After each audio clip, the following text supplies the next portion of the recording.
दोस्तों, power star Pawan Singh और ज्योति सिंह में फिर से हुआ टकरार। जी हाँ दोस्तों, जब पावर स्टार पवन सिंह की मां से पूछा गया कि ज्योति सिंह पावर स्टार पवन सिंह के जन्मदिन वाले पार्टी में क्यों नहीं आई, तो पावर स्टार पवन सिंह की मां ने कह दिया कि वह क्यों आएगी, वह पैसा के लिए आई थी। और दोस्तों, उस वीडियो को देखने के बाद तो यह साफ पता चल रहा है कि पावर स्टार पवन सिंह की मां काफी ज्यादा गुस्सा नजर आई हैं और ज्योति सिंह के खिलाफ खुल के बयानबाजी भी करती नजर आई हैं। और आपको बताते चले दोस्तों कि बातों ने तब तुल पकड़ा जब ज्योति सिंह ने यह वीडियो देख लिया। और जैसे ही ज्योति सिंह ने यह वीडियो देखा, ज्योति सिंह पूरी तरह से आग बबूला हो उठी और अपने इंस्टाग्राम पे पोस्ट कर बैठी, जहां पे उन्होंने लिखा कि इन लोगों ने मुझे कितना पैसा दिया है, पूछा जाए, डिटेल मांगा जाए। मेरा पवन सिंह के साथ कोई अफेयर नहीं है, मैं बाकायदा पावर स्टार पवन सिंह की बीवी हूँ। तो वह वीडियो देखने के बाद ज्योति सिंह ने अपना गुस्सा इंस्टाग्राम हैंडल पे साफ साफ दिखाया है।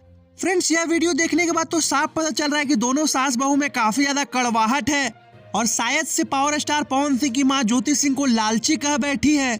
अब फ्रेंड, इसमें कितनी सच्चाई है, क्या पावर स्टार पवन सिंह और उनकी पत्नी ज्योति सिंह में बनती है या नहीं बनती, यह तो वही दोनों कपल जानेंगे। लेकिन हम पवन सिंह के फैंस तो यही चाहते हैं कि ज्योति सिंह और पवन सिंह एक हो जाए, लेकिन शायद से यह होता दिख नहीं रहा है दोस्तों। तो आपको क्या लगता है दोस्तों, पवन सिंह की मां ने ऐसा बयान क्यों दिया? कमेंट बॉक्स में आप अपनी राय जरूर दीजिए इस मैटर पे। और ऐसे ही रीन तरीन बेहतरीन खबरों के लिए हमारा चैनल भोजपुरिया भास्कर को सब्सक्राइब कीजिए। धन्यवाद दोस्तों।